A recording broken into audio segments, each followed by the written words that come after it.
I stood there in a server's apron, balancing a tray of champagne flutes at my own son's wedding reception because his bride-to-be had insisted I needed to learn how to serve others properly. But when someone handed me the microphone for what they thought would be a grateful toast, my words of thanks transformed into an indictment. And before the assembled Harrington dynasty, an $800,000 facade came crashing down. That night, I didn't ask for forgiveness. I opened their vault of secrets, and the untouched wedding cake stood witness to it all. My name is Eleanor Whitaker. Nora to anyone who's known me longer than 5 minutes, and I've spent the last 30 years perfecting the art of keeping my mouth shut when it matters. But that Tuesday evening in March, sitting at the Harringtons' mahogany dining table in their Bexley mansion, I felt the first crack in my carefully maintained composure. The invitation had come through Daniel, my son, delivered with that nervous energy he gets when he knows something's off but can't quite name it. Mum, Sloane's parents want to have us over for dinner. Just family. To discuss the wedding plans. His voice had lifted at the end, making it sound like a question, even though we both knew I had no real choice. The dining room smelled of rosemary and pretension. Vivian Harrington had made a show of preparing the meal herself. Just a simple roast, she'd said, though nothing about the precisely fanned vegetables or the reduction sauce that gleamed like lacquer suggested simplicity. I'd offered to help in the kitchen, the way I always did at gatherings. Force of habit from decades of working the night shift at Packard & Pine's industrial kitchen, where standing still meant falling behind.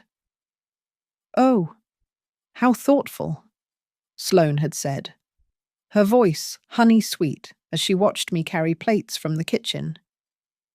"Daniel, your mother is so hands-on. It's refreshing." Magnus Harrington, a man who looked like he'd been pressed in the same machine that produced his shirts, nodded approvingly.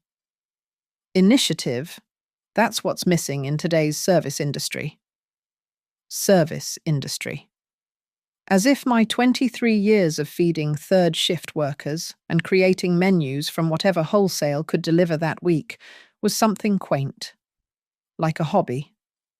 The conversation had shifted to the wedding, the venue, the guest list, the Harrington family traditions that simply had to be observed. I listened, smiled, made appropriate sounds of interest.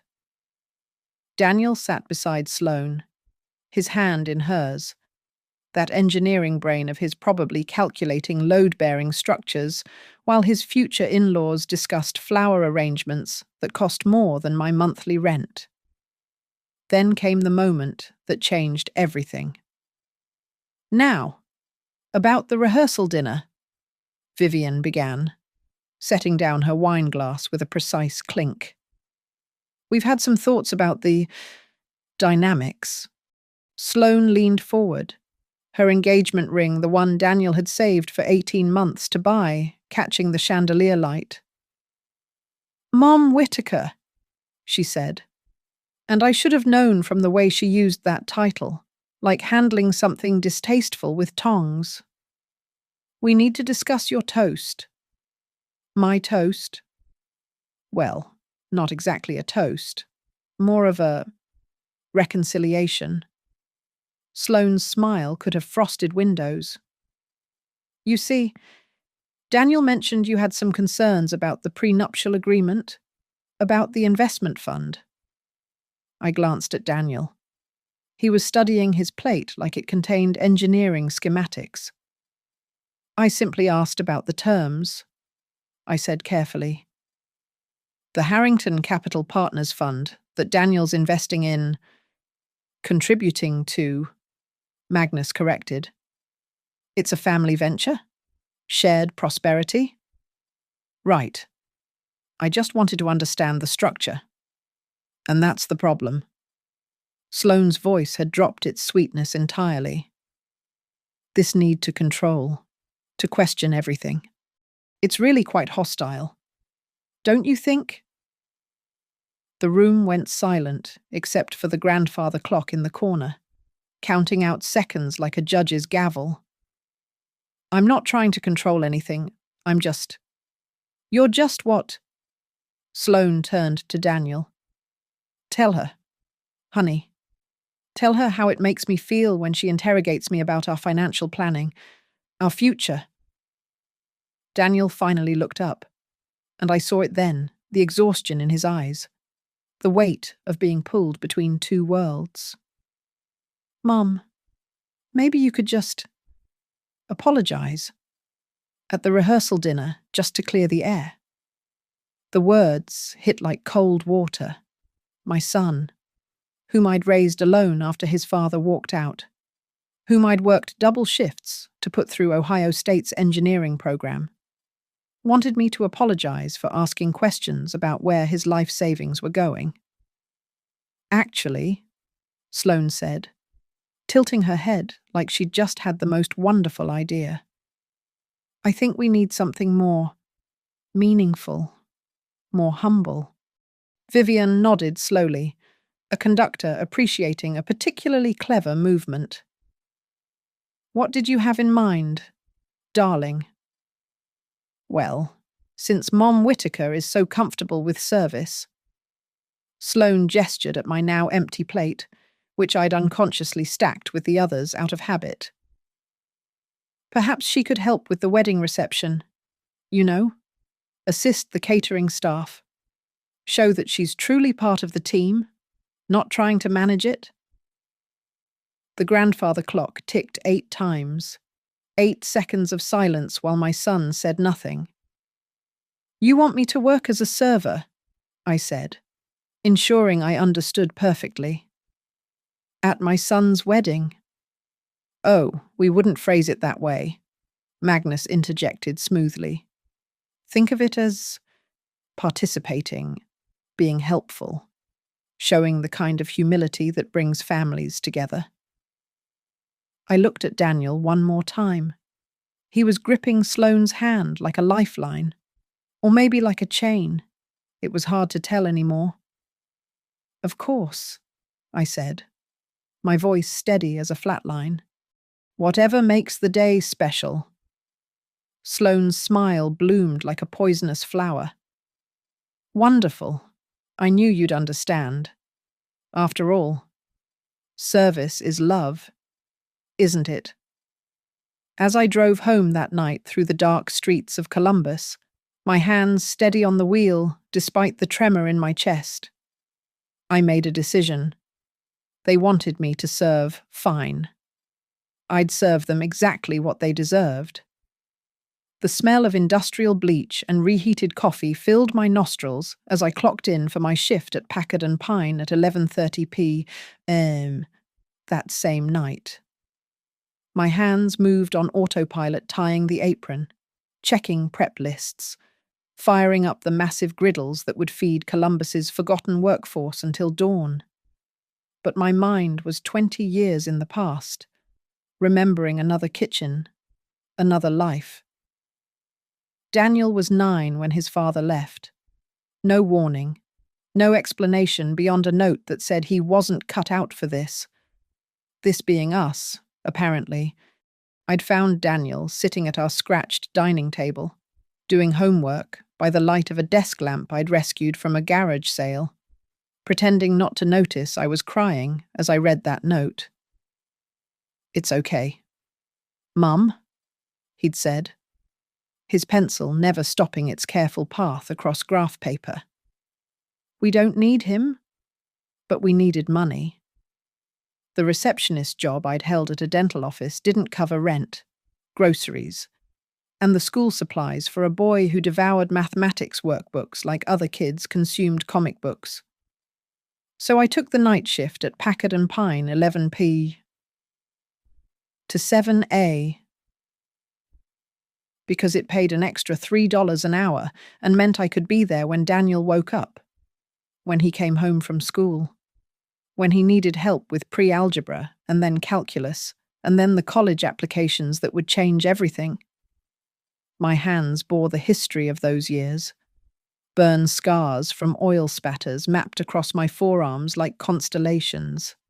My right palm permanently toughened from gripping knives and spatulas for 8-hour stretches. These hands had mixed countless pounds of coal slaw, flipped thousands of burgers, packed box after box of sandwiches for factory workers who nodded their thanks through the service window, too tired for words. Those same hands had helped Daniel build his first bridge model for the science fair. We'd stayed up until 3 a.m., using spaghetti and wood glue, calculating load distributions while I fought to keep my eyes open after a full shift. He'd won first place. The certificate still hung in my apartment, faded but precious. "You sacrifice too much," Mrs. Patterson, who worked prep with me, used to say. "That boy better remember what you've done." He had remembered.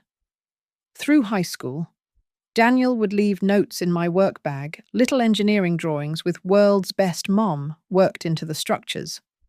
During college at Ohio State, he'd call every Sunday, telling me about his professors, his internships, his dreams of building things that mattered. When he landed his job with the city's infrastructure department, his first real paycheck, he'd taken me to dinner at a place with cloth napkins. "No more double shifts, Mum," he'd said. "I'm going to take care of you now."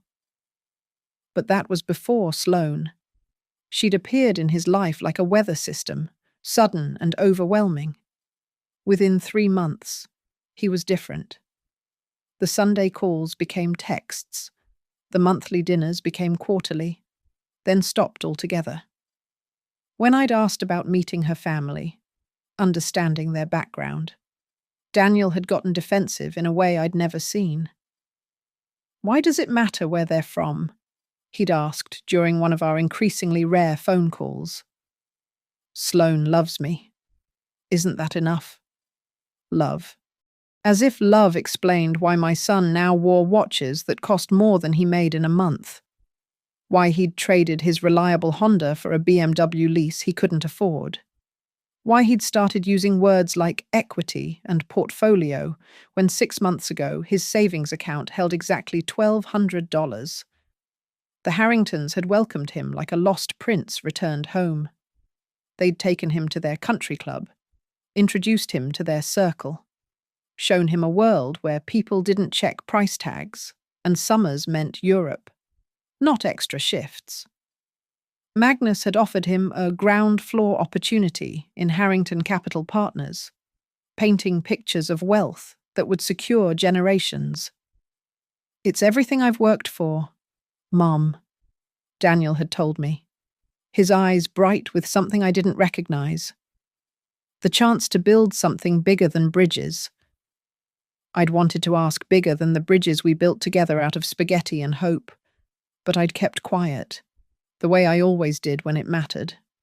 The prep kitchen timer buzzed, pulling me back to the present. 4 a. Time to start the breakfast prep. My co-worker Jimmy was telling a story about his daughter's basketball game, and I smiled, nodded, kept my hands moving. But inside, something had shifted. They thought I was just some working-class mother who didn't understand their sophisticated world. They saw the burn scars and calloused hands and assumed I was simple, manageable, someone who could be humiliated into silence. They looked at my sacrifice and saw servitude.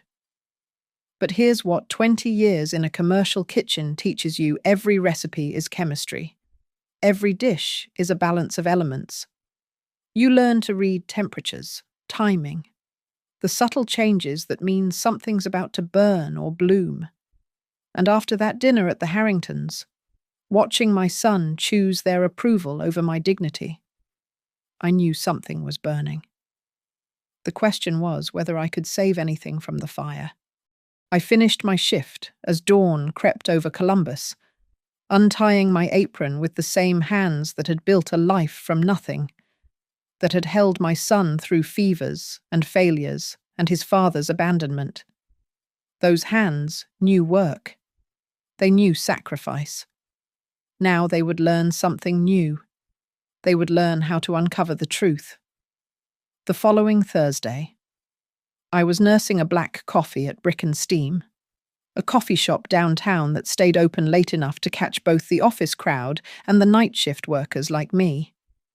I'd told myself I was just there to kill time before my shift, but really, I was watching. Sloane had mentioned during that horrible dinner that she had meetings here every Thursday afternoon. Something about the way she'd said it, casual but careful, had lodged in my mind like a splinter. At 4:15 p.m., she walked in wearing a cream-coloured suit that probably cost more than my monthly rent, her heels clicking against the restored hardwood floors with military precision. But it wasn't her entrance that caught my attention. It was the man she was meeting. Grey suit, unremarkable face. The kind of person you'd forget 5 minutes after meeting him. Except for the way he handled the manila envelope he slid across the table to her. Protective. Careful. Like it contained something fragile or explosive. Sloane checked the contents quickly, her manicured nails rifling through papers before sliding a different envelope back to him. The entire exchange took less than 30 seconds. I pretended to read my phone, angling it just right to capture a photo of Gray's suit as he left. His car, a rental. I noticed from the Enterprise sticker was parked directly in front, license plate clearly visible. That night, during my break at 2 a.m., I called Rafael Cortez, Tia Nora. His voice was groggy but warm. He wasn't actually my nephew, but in the kitchen at Packard and Pine, families were made by proximity and shared exhaustion. His mother, Maria, had worked prep with me for 15 years. Everything okay? I need your help, mijo. That investigative work you do, private investigation, he corrected gently. What's going on? I told him. Not everything, but enough. About Daniel's investment in this Harrington Capital Partners, about my concerns that something wasn't right. I texted him the photo of Gray's suit, the license plate number. Can you look into it? I can pay. Don't insult me. Raphael cut in. After what you did for Mum when she was sick, this one's free. Give me a few days? 3 days later. Raphael met me at a diner off Interstate 71, the kind of place where truckers ate eggs at all hours and nobody asked questions. He had a laptop and a folder thick with printouts. Tia, you need to see this. He opened the laptop, showing me corporate filing documents. Harrington Capital Partners, LLC, registered 18 months ago. But look at the structure. The screen showed a web of companies, each owned by another, circling back on themselves like a snake eating its tail. My eyes weren't trained for this kind of thing, but even I could see something was off. It's a shell game, Raphael explained.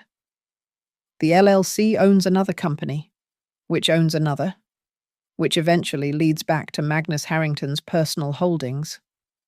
But here's the interesting part. He pulled out bank statements. Every investment that goes in gets immediately transferred out. Look at the pattern. He traced the path with his finger. Money would enter the Harrington Capital account, sit for less than 24 hours, then move to something called MH Holdings, then to Pinnacle Assets Management, then finally to accounts that paid off credit lines at 3 different banks.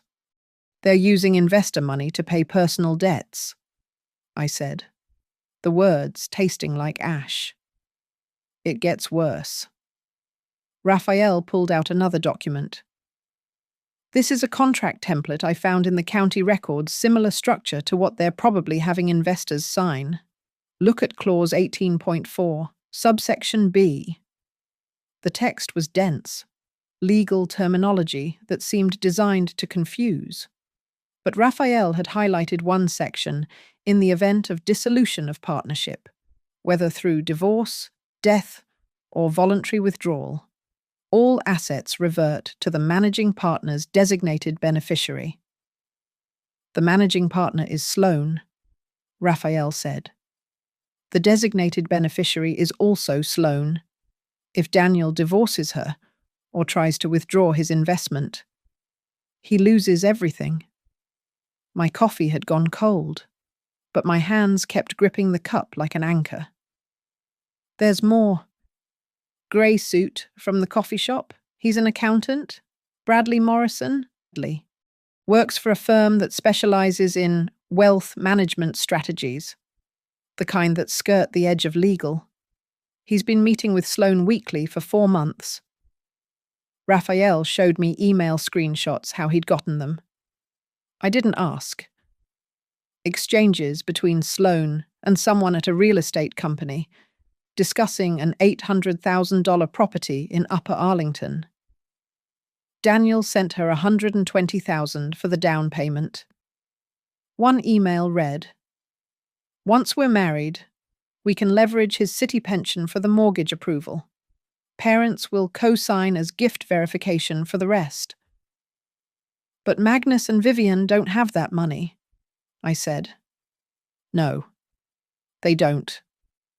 Raphael pulled out the final document. "This is public record. 3 tax liens against Magnus Harrington. 2 judgments for unpaid business loans. They're broke. Tia. Have been for 3 years. The house, the cars, the country club membership, it's all leveraged to the hilt. They're one missed payment from losing everything." I stared at the evidence spread across the cracked formica table. My son's future, dissected and laid bare under the diner's fluorescent lights. "What do you want to do with this?" Raphael asked gently. I thought about Daniel's face at that dinner, how he'd chosen them over me, how he'd been willing to watch me serve drinks at his own wedding just to keep Sloane happy. If I showed him this privately, she'd cry, manipulate, maybe even convince him I'd fabricated it all out of jealousy. The Harringtons would close ranks, and I'd lose my son forever. "I need more," I said. "And I need witnesses when it all comes out."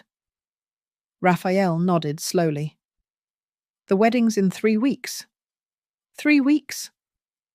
I gathered the papers, each one a piece of ammunition. That should be enough time.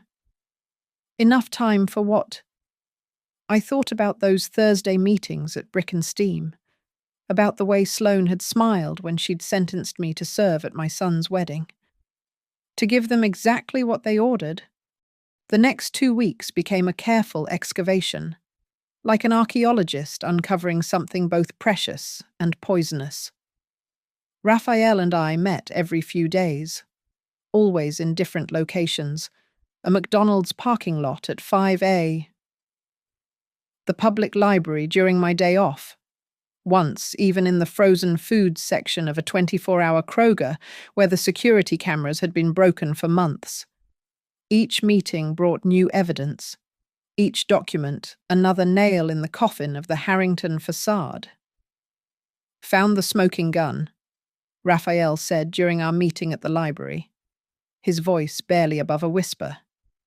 He slid a printed email across the table. Dated 6 weeks ago. From Sloane to Bradley Morrison. The grey-suited accountant. Update on Project D transfer complete. $120K from subject's account now in HCP primary. Moving to personal holdings tomorrow via standard route. Parents' Chase card paid off. Bought us another 60 days. Mansion viewing scheduled for Thursday. Remember all communications about joint investment for paper trail. Project D. My son reduced to a code name. like he was a business acquisition rather than a person she claimed to love. There's more, Raphael continued, pulling out bank statements with transactions highlighted in yellow. Daniel's savings account, January 15th withdrawal of $40,000. Harrington Capital Partners, January 16th, deposit of $40,000. But look here, his finger traced to another line. MH Holdings, January 17th, $40,000. Then Pinnacle Assets, same day, same amount. Finally, Magnus Harrington personal account, January 18th, $38,000. After transfer fees. They took $2,000 in fees for stealing my son's money. Cost of doing business, apparently. Raphael's expression was grim. But this is what you really need to see. He opened his laptop, showing a PDF of what looked like a real estate contract. $800,000 for a house in Upper Arlington, with Sloane Harrington listed as sole buyer. Look at the addendum, he said, scrolling down. Proof of funds letter from Harrington Capital Partners, claiming liquid assets of $900,000, signed by Magnus as CEO. But they don't have. No, they don't. It's fraud. The bank accepted it because of the Harrington name, the country club connections, old money trust, even when the money's long gone. Raphael pulled out another document. This is the mortgage pre-approval. It lists Daniel as co-applicant, using his city pension as collateral. But look at the signature. I stared at it. It looked like Daniel's handwriting. But something was off the way the D curved, the angle of the L's. She forged it. DocuSign shows it was completed from Sloane's IP address at 2:43 a.m. on a Tuesday. Daniel was working night shift on the bridge repair project that week. I checked his time cards with a friend at the city. My hands trembled as I held the evidence. This wasn't just about money anymore. This was about crimes that could put people in prison. There's one more thing, Raphael said quietly. He pulled out a screenshot from what looked like a legal website. Sloane's been researching divorce lawyers, specifically ones who specialize in protecting premarital assets and contested property division. The searches started 3 weeks after she got engaged. The library's fluorescent lights hummed overhead. Somewhere, a child was laughing in the picture book section, normal life continuing while my son's future unraveled in black and white. I need copies of everything, I said. Multiple copies, physical and digital. Already done. Raphael handed me a flash drive. Everything's on here, plus I uploaded it all to a secure cloud server, just in case. In case what? In case they try to make this disappear. People like the Harringtons, even broke ones, have lawyers. They have connections. He paused. You sure you want to do this publicly at the wedding? I thought about Daniel at 9 years old, doing homework while I cried over his father's abandonment. Daniel at 16, building bridges out of spaghetti, believing in structures that could hold weight. Daniel now, signing his life away to people who saw him as nothing more than a bank account to drain. They want me to serve at the wedding, I said. To humiliate me in front of everyone they know. They think I'll stay quiet, stay small, stay in my place. And I picked up the contract with Daniel's forged signature, studying it like a recipe I was about to master. They want a server. I'll give them service they'll never forget. But I need your help with the presentation. Raphael smiled for the first time since we'd started this investigation. What did you have in mind? A toast, I said. With visual aids? Can you create something that can be displayed on a screen? Something that shows the money trail clearly, simply, so that even wedding guests, 3 champagnes in, can understand. A PowerPoint presentation of fraud at a society wedding. Raphael's smile widened. Tia, that's beautiful. When do you need it? The wedding's Saturday. The ballroom Astoria on Broad. I'll be there, not as a guest. As my insurance. I finished. If they try to stop me, if they try to destroy the evidence, I'll have copies. I'll have everything. He started gathering the papers. What about Daniel? You really think he'll believe it? I touched the forged signature again, remembering all the real ones I'd watched him practice as a child. So proud of writing his name in cursive for the first time. He'll have to. Mathematics doesn't lie. And my son, despite everything else he's forgotten, is still an engineer. He still believes in structural integrity. I stood, tucking the flash drive into my purse. He just needs reminding that some structures are built to collapse. As I left the library, I thought about the toast I would give. Not the one they expected gratitude wrapped in humiliation, but truth served at exactly the right temperature. The wedding was in 5 days. I had a menu to prepare. The night before the wedding, I sat at my kitchen table at 3A, having just finished my shift. The apartment was silent except for the refrigerator's hum and the distant sound of sirens, Columbus's lullaby for the sleepless. Spread before me were the weapons I'd assembled for tomorrow's war. First, the documents. I'd organized them into a precise sequence, each page marked with colored tabs, green for the shell company structure, yellow for the money transfers, red for the forged signatures, blue for the mortgage fraud. Each set photocopied 3 times, one for display, one for Daniel, one for Raphael to hold in reserve. Second, the technology. Raphael had created what he called a presentation bomb, a flash drive containing a slideshow that would autoplay when inserted, showing the money trail with animated arrows that even a child could follow. He'd also given me a small portable printer, the kind that could connect to a phone and spit out photos instantly. In case they try to deny what's on the screen, he'd said. Third, the script. I'd written and rewritten my toast 20 times, practicing in front of my bathroom mirror until every pause was perfect. Every word weighted just right.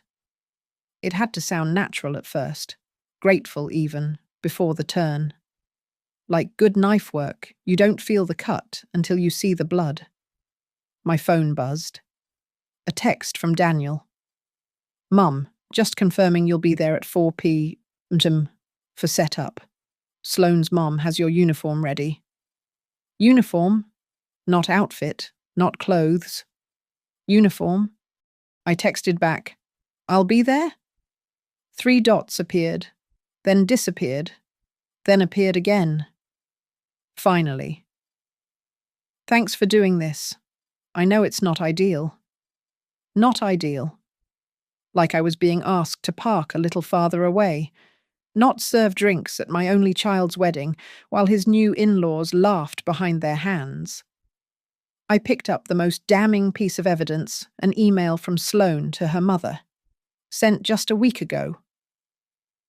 Mother, the server arrangement is perfect. Puts her in her place without seeming cruel. Dee doesn't suspect anything about the accounts. After the honeymoon, we'll have full access to his pension. Daddy's debts will be clear by fall. My son, abbreviated to a single letter. His future, already spent. The flash drive went into my purse, nestled next to my phone with Raphael's number on speed dial. The documents went into a manila envelope marked Wedding in cheerful script camouflage for catastrophe. The portable printer fit in my apron pocket, which I'd already tried on to make sure it wouldn't show.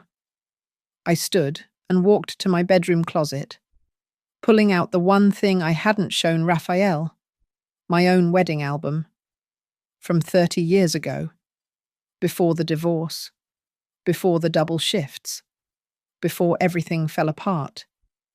There was a photo of me giving a toast at the reception, microphone in hand, my new husband beside me. I looked so young, so trusting, so sure that love was enough. The woman in that photo wouldn't have been able to do what I was about to do. She believed in keeping peace, in forgiveness, in not making scenes. But that woman had never watched her son disappear into someone else's life, had never been asked to serve champagne to celebrate her own humiliation. I pulled out one more thing, my mother's wedding ring, which she'd given me before she died. For Daniel's wife someday, she'd said. I'd kept it safe for 20 years, imagining the moment I'd pass it on to a woman who loved my son the way he deserved to be loved.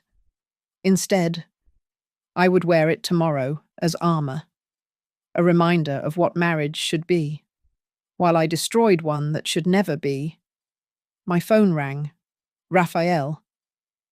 Couldn't sleep either, I asked. Just wanted to go over the plan one more time. You give the signal touching your wedding ring, and I'll make sure the AV system is ready.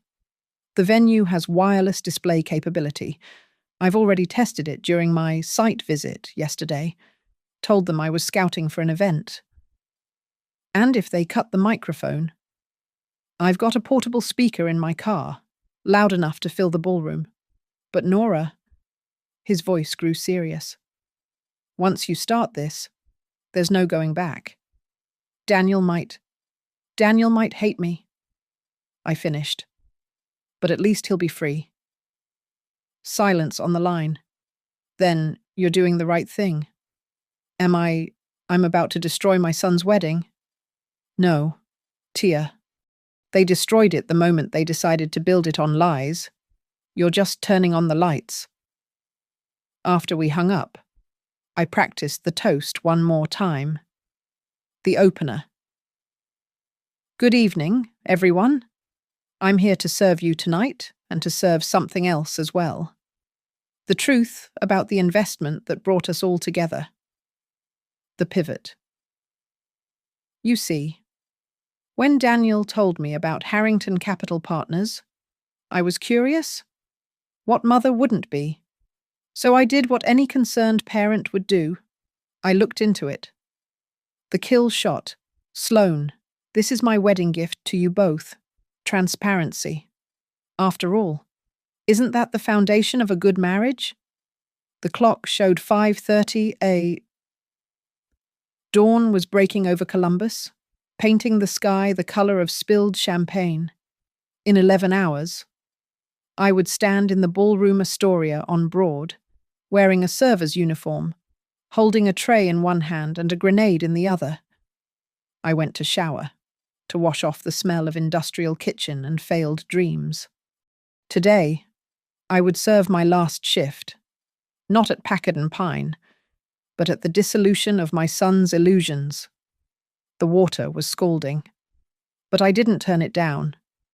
Some things need to burn before they can be clean. The ballroom Astoria on Broad was a monument to old money, even if most of that money had long since evaporated. I arrived at 4 p.m. sharp, entering through the service entrance as instructed. The contrast hit immediately, while the main ballroom gleamed with crystal and gold leaf. The service corridor was all concrete and fluorescent strips, the bones beneath the beauty. Vivienne Harrington was waiting in the prep kitchen, holding a black server's uniform like it was radioactive. "Eleanor," she said, not quite meeting my eyes. "So good of you to participate. This should fit. The catering manager will explain your duties." The uniform was polyester, the kind that would trap heat and smell like industrial starch no matter how many times you washed it. The apron was crisp white, the kind that would show every spill, every sign of work. I changed in the staff bathroom, transferring my phone and the small printer to the deep pockets, feeling the weight of evidence against my hip. When I emerged, Sloane was there in her wedding dress, layers of ivory silk and pearl beading that caught the light like scales. She looked me up and down, and her smile was pure victory. "Perfect," she said. "You look so appropriate. Now remember, during the cocktail hour, you'll be on champagne duty. During dinner, water and wine. And during the toasts." She paused, savouring this. "You'll stand with the staff along the wall, so you can see how a proper family celebrates." "Of course," I said, keeping my voice neutral as tap water. "Whatever makes your day special." She swept away, the dress train hissing across the floor like something serpentine. I caught my reflection in a stainless steel panel, a 62-year-old woman in servant's clothes, about to serve at her own son's wedding. But behind my eyes, I saw something Sloane had missed. Resolution, sharp as any knife I'd ever wielded. The guests began arriving at 5:30 p. The Harrington side was all pressed linen and subtle jewellery, the kind of people who said summer as a verb. Daniel's side was sparser, some colleagues from the city engineering department, a few college friends, the family attorney who'd helped with the house purchase. No extended family. That was my fault. I'd kept to ourselves after the divorce, too proud to let anyone see us struggle. I carried my tray of champagne flutes with practiced ease, muscle memory from decades of balance and motion. The guests took glasses without looking at me, the way you'd take a napkin from a dispenser. I was furniture that moved, nothing more. Then I saw Daniel. He stood near the windows in his tuxedo, laughing at something Magnus was saying. He looked handsome, successful, like he belonged in this world of inherited expectations. When our eyes met across the room, something flickered in his expression. Shame, regret, but Magnus clapped him on the shoulder, and he turned away. The cocktail hour crawled by. I refilled glasses, collected empties, dodged elbows, and ignored the moment when one of Sloane's cousins said, loud enough for me to hear, "Is that really his mother? How diverse." At 7 p.m., everyone moved to the main ballroom for dinner. I watched from my position along the wall as Daniel and Sloane sat at the head table, flanked by their wedding party, all Harrington friends and relatives. The meal was served by the real catering staff, while I and two other auxiliary servers, both college kids earning weekend money, kept water glasses filled. The smell of butter sauce and roasted vegetables filled the room, but beneath it, I caught something else, the sharp tang of greed, metallic as blood. Every clink of crystal was a calculation, every laugh a transaction. Raphael was somewhere in the building. I knew. We'd agreed he'd stay invisible until the moment came. I touched my mother's ring through the fabric of my pocket, feeling its weight, its promise. The dinner progressed through courses. Sloane had insisted on French service, which meant everything took longer, each plate presented like a trophy. I moved between tables, pitcher in hand, catching fragments of conversation. Heard the Harringtons made a killing in that development deal. Daniel's a lucky man, marrying up like that. Shame about his mother, but at least she's being helpful. By 8:45, the plates were being cleared for dessert. The wedding cake stood on its own table, 5 tiers of fondant and sugar flowers that cost more than a month of my wages. Soon would come the toast's best man, maid of honor, then the parents. Sloane had made it clear I wasn't to speak. Of course. The servers don't give toasts. But Sloane had made one mistake. She'd assigned me to hand out the champagne for the toast portion, to make sure every guest had a glass for the celebration. Which meant I would be the one holding the tray when the microphone started making its rounds. I went to the service station to collect the champagne, checking my phone. A message from Raphael. In position? AV system ready. Your call. I typed back. 10 minutes. My hands loaded the flutes onto the silver tray. 1, 2, 3. Dozens of them. Each one catching the ballroom lights like small flames. The weight was familiar. Comforting even. I'd carried heavier loads through longer nights. The best man was standing, tapping his glass. The room began to quiet. That anticipatory hush before someone speaks truth or lies into being. I moved toward the head table. Tray balanced, apron white as surrender or snow before the avalanche. The microphone was about to start its journey, and when it reached me, everyone would learn what exactly was being served tonight. The best man finished his toast something about brotherhood and building bridges, ironic given what I was about to demolish. The maid of honor followed with a story about Sloane's generous spirit, which nearly made me drop my tray. Then Magnus stood, raising his glass with the practiced ease of a man who'd given too many speeches to rooms full of people he owed money to. To my daughter and her husband, he said, voice carrying that Connecticut prep school polish that could make bankruptcy sound like a business strategy. May their union be as profitable. He paused, smiled, as profound as their love. Nervous laughter rippled through the room. Even drunk on free champagne, the guests could sense something off in that Freudian slip. Then the miracle happened. Or maybe it was just drunk coordination. The DJ, a kid who looked barely old enough to drink, announced, "Let's hear from everyone who made this day special, parents, family, even our wonderful service team who've kept us all fed and happy." He started passing the wireless microphone around. Vivian spoke about wedding traditions. Daniel's engineering supervisor made a joke about structural integrity in marriage. The microphone moved closer to the service area, where I stood with my tray, invisible, until suddenly I wasn't. "You there?" the DJ said, pointing at me with the enthusiasm of someone 3 drinks past professional. "The lady with the champagne. Would you like to say something to the happy couple?" The room turned, 200 faces, expecting me to demur, to fade back into the wallpaper where servants belonged. Sloane's face went white, then red.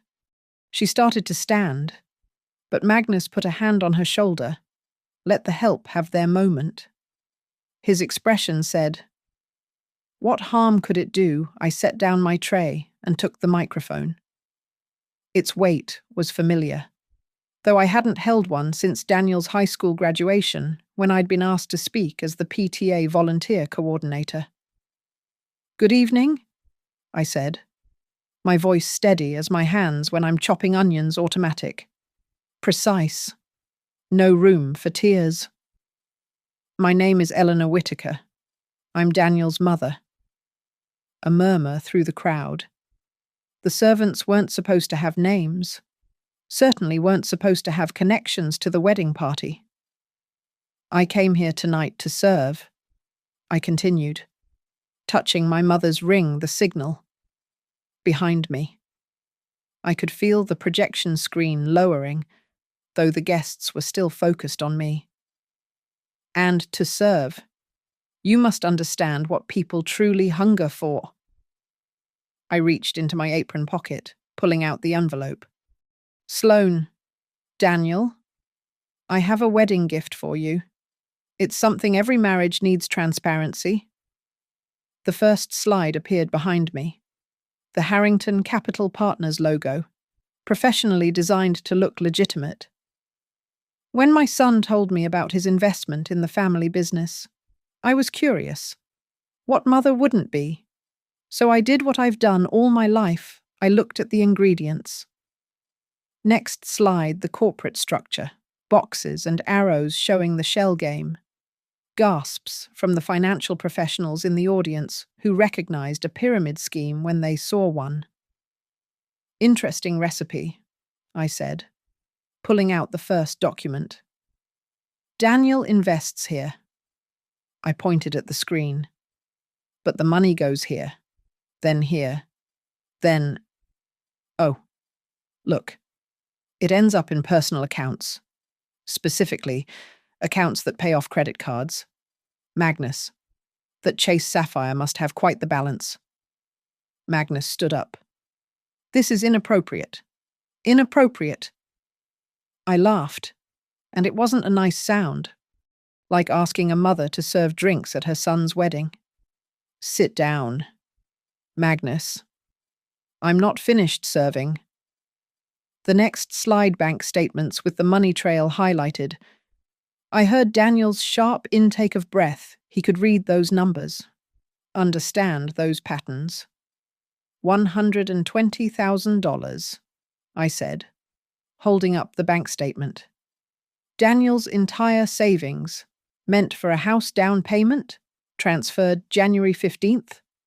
But look, next slide. By January 18th, it's paying off Harrington family debts. Not invested. Spent. Mum, Daniel started, but I kept going. But wait, there's more. I pulled out the real estate documents. An $800,000 house in Upper Arlington, purchased by Sloane alone, though she told Daniel it would be in both names. And this. I held up the mortgage application. Daniel's signature. Except Daniel was working night shift when this was supposedly signed. Sloane. Your DocuSign IP address is showing. Sloane stood up, her wedding dress rustling like disrupted snow. You bitter old woman. I'm not finished. My voice cut through hers like a blade through soft butter. I pulled out my phone, connected to the portable printer in my pocket. Within seconds, it was spitting out copies. Raphael, could you help distribute these? Raphael emerged from the side entrance, carrying a box of copies he'd kept in reserve. He moved through the stunned crowd, handing out evidence like party favors. This email, I continued, reading from my phone, is from Sloane to her accountant. Project D, that's you. Daniel successfully transferred. Parents' debts covered for another 60 days. The room erupted. Guests were reading the handouts, pointing at the screen, voices rising in shock and scandal. But I wasn't done. And this, I pulled out the final document, is from Sloane's browser history, searches for divorce lawyers. Starting 3 weeks after the engagement, she was planning her exit before she even entered. I turned to Daniel, who sat frozen, his face the color of ash. I'm sorry, son. I know this isn't the wedding gift you wanted, but it's the one you needed. Then to Sloane, who was shaking with rage. You asked me to learn to serve others properly. Consider this lesson delivered. The microphone squealed as I set it down, feedback echoing through the ballroom like an alarm. The wedding cake stood untouched, its sugar flowers as fake as the love they were meant to celebrate. The silence lasted maybe 3 seconds, the time it takes for a soufflé to collapse, for a bridge to recognize its structural failure, for a son to see his mother clearly for the first time in months. Then Daniel stood, the papers trembling in his hands. His engineering mind was processing the numbers, the transfers, the impossible mathematics of love reduced to fraud. Is this real? His voice was barely a whisper, but in the stunned ballroom, it carried like thunder. Sloane tried to reach for him, her manicured fingers grasping air. Daniel, honey, this is just... She's twisting everything. She's jealous. Is this real? He held up the forged signature, his own name written by someone else's hand. Magnus stepped forward, his face purple with rage or wine or both. This is defamation. We'll sue. With what money? I asked, pulling off my servant's apron with deliberate slowness. The accounts are empty. Magnus, the Emperor has no clothes, and his daughter has no conscience. Vivienne lunged for the microphone, but Raphael was quicker, passing it to a table of Daniel's engineering colleagues who were poring over the financial documents with professional horror. This is securities fraud, one of them said into the mic, his CPA certification giving weight to every word. This is prison time. The exodus started at the back tables. Guests standing, gathering purses and jackets. Their society manners not quite enough to mask their desperation to distance themselves from scandal. The Harrington relatives moved like a school of fish, sensing a predator, swift and synchronized toward the exits. Daniel turned to Sloane, and I saw my son again, not the polished version they'd created, but the boy who'd once built bridges from pasta and dreams. The house, he said. The one you showed me yesterday. You said we'd raise our children there. We can still. In a house bought with stolen money. My stolen money. His laugh was broken glass. God, I've been such an idiot. Daniel, please. Sloane's tears were flowing now, but even those looked calculated, falling without smudging her waterproof mascara. Stop. He pulled off his wedding ring, the one he'd saved 6 months to buy, and set it on the cake table. The tiny clink it made sounded like an ending. We're done. This is annulled. Void. Whatever legal term fits a marriage built on forged documents. Magnus grabbed Daniel's shoulder. You can't just walk away. Watch me. Daniel shrugged off the older man's grip. And if you try to keep any of my money, I'll press charges. Identity theft, fraud, forgery. I'm sure the FBI would be very interested in your investment firm. He walked toward me then, my son, crossing the battlefield of scattered evidence and shattered pretenses. His eyes were wet, but clear. Mum, he said, I'm sorry. I'm so sorry. Don't apologize, I said, reaching up to straighten his bow tie one last time. Just learn. Trust is built, not bought, and real love doesn't ask you to abandon the people who raised you. Behind us, Sloane had collapsed into her dress like a deflated meringue, sobbing into her hands while her parents argued in harsh whispers about lawyers and damage control. The wedding photographer was still shooting, apparently deciding this was the kind of drama that might win awards, or at least go viral. I turned back to the room, to the remaining guests still processing what they'd witnessed. The reception is paid for, I announced. The food is excellent. Please, enjoy it. Consider it my gift to anyone who's ever been asked to swallow their pride for the sake of keeping peace. Then I walked to the cake, that 5-tier monument to false promises, and did what I'd been wanting to do since I'd put on that servant's uniform. I pushed it over. It fell in slow motion, each tier sliding apart, fondant cracking, sugar flowers exploding across the marble floor like expensive snow. The sound it made wet, final. Satisfying was the perfect punctuation to the evening. No. Sloane screamed, But it was too late.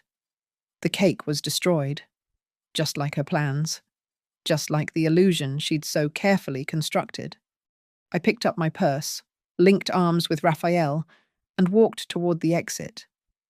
Daniel followed, leaving behind his unused honeymoon tickets, his rented tuxedo dignity, his expensive mistakes. At the door, I turned back one last time. The ballroom Astoria on Broad looked like a crime scene: scattered papers, overturned cake, abandoned dreams. Vivienne was on her phone, probably calling whatever lawyer would answer at 9:45 p. on a Saturday. Magnus was at the bar, pouring himself whiskey with shaking hands, and Sloane stood alone in her wedding dress, surrounded by the evidence of her greed, finally looking exactly like what she was, a thief in white. "Thank you all for coming," I said to the room. "This concludes the service." As we walked into the cool Ohio night, Daniel on one side and Raphael on the other, I felt something I hadn't experienced in months: peace. My son was free. The truth was out, and I'd never have to serve another Harrington anything, ever again. Behind us, through the ballroom's windows, we could see the blue and red lights arriving. Someone had called the police, probably one of those CPAs, civic duty and all. Tomorrow would bring lawyers, paperwork, the slow grinding wheel of justice. But tonight, a mother had saved her son with nothing but truth and a tray of champagne that never got served. Sometimes, the best service you can provide is refusing to serve at all. Thank you so much for listening to this story of revenge and redemption. I'm curious, where are you listening from? Please drop a comment below and let me know what country or city you're tuning in from. Don't forget to subscribe to the channel if you enjoyed this tale of a mother's ultimate payback. And share your thoughts. Would you have had the courage to do what Eleanor did? Your comments and stories mean the world to me.